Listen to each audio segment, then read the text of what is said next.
Alright, what's going on? We're back for part 6, I believe. We were picking up on Madlib. Last time we had finished off Blueprint, we finished off Waitlist, we did some Peanut Butter Wolf. We were doing the majority of Madlib's Medicine Show, which we're now picking up with Volume 9. This was with Frank from Frank and Dank. I actually, this was like, for whatever reason, I didn't get that one when it came out, and then it became crazy hard to find for a little bit. And thankfully, my wife randomly picked it up for me as like the one last Medicine Show I needed to complete the collection. But yeah, I'm happy to have that. I think, ironically enough, it's one of the easier ones to track down now. Solid album. It's not incredible, but it delivers on what it needs to. This one, I believe, was it's a disco mixtape, I think. A bunch of old, obscure disco music. This one was actually really cool. Disco's it's not a genre I know a lot about, so I love mixtapes like that kind of expose me to some new stuff. I can't remember what this one was. I'm thinking instrumentals. I'm sure it says on the back. Exclusive Madlib collabs. AG, Oh No. So this is a collaboration tape, alright. I don't know how often I've listened to that one. I need to go back and check that one out. I really don't remember it too well. Madlib remixes. Madlib's done a few remix albums, and originally, I think if I remember correctly, originally this was supposed to be the last one in the Medicine Show series, and then I think he snuck out that one right there, which was just kind of like, surprise, you know, there's a tape number 13. It's another remix album. I don't remember this one very well either. I listened to all these when they came out, and some of these I haven't gone back to since then. Monk Hughes. This is one of Madlib's many jazz albums, which we kind of touched on last time. I feel like his best known jazz project is Yesterday's New Quintet. That's probably the one that gets talked about the most. But I mean, all of his jazz albums, even though he does different styles of jazz, they're all fairly similar in quality. King of the Wig Flip, Beat Conductor. This was from the, was that, what label was that? Regardless, it was part of the Beat Generations series, which they basically got a bunch of really dope producers together. J Dilla, Pete Rock, will.i.am, and they all had their own little individual projects, and this was Madlib's. I remember not liking this album very much, but I haven't listened to it in quite a while, so don't hold me to that one. Same goes for this one. I believe I touched on it in the last video. This was a reggae mix. And I remember specifically he has one reggae mix that's really good and one that just did not let the music play long enough to even really establish a vibe. I'm thinking this is the one that wasn't that great, but I won't swear to that. Oh, this is another Brazilian jazz mixtape, and this one's incredible too. This is from another series. I couldn't tell you what the series name is. I cannot remember for the life of me, but they took a bunch of really dope DJs and they basically just like pick a genre and dig for records and put them here in your compilations. This one of my favorite Madlib projects. It's Madlib and I can't remember the drummer's name, but it's Madlib and this really dope drummer, and they basically linked up to do a legit Brazilian jazz album. And this is just like authentic. This is really good. I consider that to be a classic album. This one I don't remember too much about. I picked it up randomly. I think it came with a DVD too. I'd have to look into it. I don't know. It looks like maybe it's a mixtape.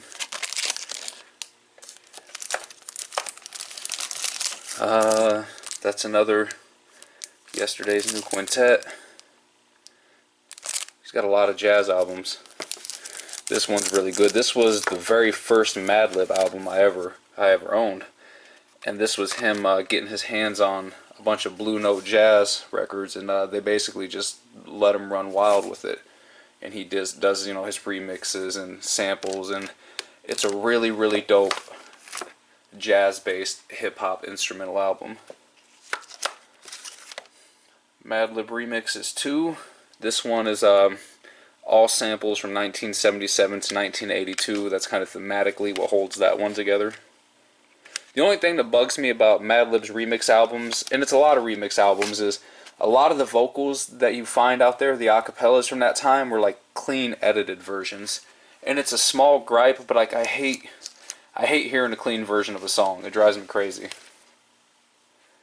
A lot of people will be very familiar with his work. It's Quasimoto. For those that don't know, Quasimoto was like his one of his many alter egos, but vocally he shifts the pitch of his voice up, so it's like this really helium bass blunted out, almost a caricature of like a hip hop artist, like super hardcore. A lot of people consider that album to be a classic. I really like the Quasimoto albums. I don't consider them classics personally, but they are really dope and they're very unique. This was the follow-up, which I really enjoyed this. I think I might like this one a little bit more, just because I get a lot of Madvillain vibes from this one. That was also the first Quasimoto album I had. We're done with just Madlib straight out, but he still has his fingers in a lot of these projects we're getting ready to touch on. Wild Child was obviously the other major MC in the Loot Pack crew, and this is his album. Yeah, I don't know if you can read it up there, but there's a bunch of these beats produced by Madlib. The other half is produced by his brother Oh No. So basically just all handled in-house. Really dope rapping, really dope Madlib production. That's a good album.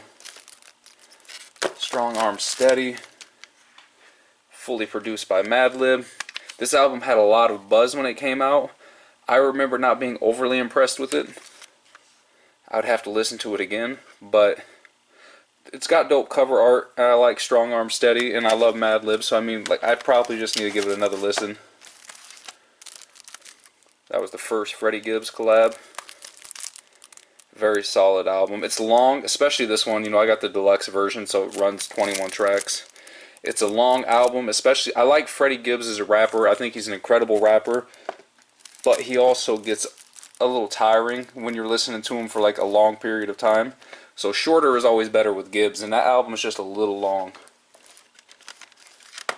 Med, aka Metaphor. This was his first album. He always gets laced up with some like really dope production. Like he's got Madlib, J Dilla, No ID, Just Blaze. Like Med, for whatever reason, I think he's a good rapper. He's not a great rapper. He's kind of middle of the road. But for whatever reason, man, he always gets laced with amazing production. This was singles and guest shots. It's a compilation one. A lot of great artists though. Quasimoto, Madvillain. Yeah, a lot of great cuts on there. This was his second official album, I believe, and again, I think it's mostly produced almost exclusively by Madlib. There's some Alchemists in there. That's a good album. Great. Med's albums are worth checking out for the production alone. Like, just his production is incredible. Oh No, who is, I'm not going to say he's best known as Madlib's brother. I feel like that was probably his introduction to a lot of us. It's like, oh, this is Madlib's brother. But, I mean, he's gone on to really make a name for himself, especially as one half. He has a duo with Alchemist, man, with Gang Green, right? Gang Green. One half of Gang Green with Alchemist. He's got a lot of really interesting albums, so like this one I just tracked down recently. Similar to Madlib's Beat Conductor series, this is all Ethiopian sampled hip-hop instrumentals. I was really happy to find that one. For whatever reason, I just didn't have it. We did that. Oh No's also a really good rapper. Like, Madlib raps too, but Oh No raps circles around his brother. Like, Madlib's Madlib's the better producer of the two. Oh No is far and away the better rapper. The Claim. I think this is another one with a grip of Madlib Productions.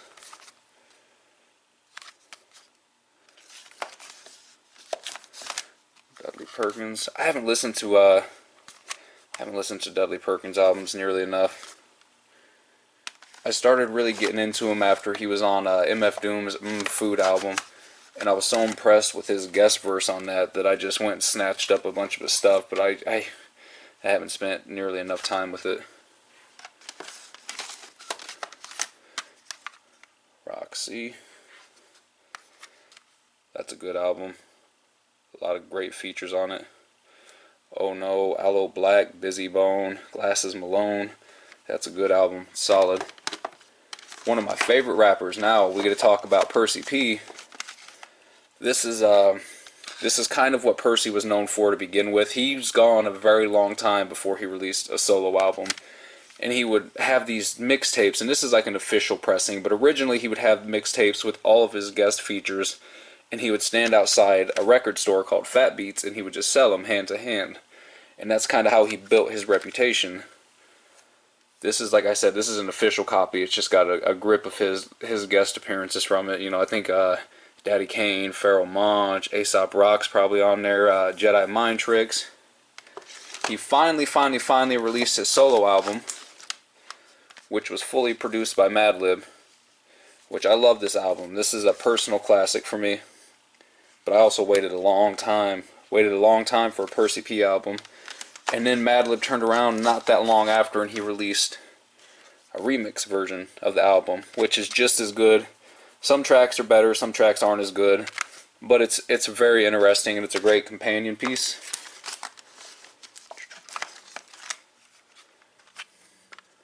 I listened to this one not long ago. It's a really funky album. I like this one a lot. I need to throw that one back on. But I really enjoyed that when I was listening to it. Homeboy Sandman. I had heard of this dude for a very long time. He's been making noise for a long time. It wasn't until his projects with Aesop Rock that I really sat down and listened to him. And he's an incredible rapper. Like, that guy is really... He's an amazing lyricist. And I believe he's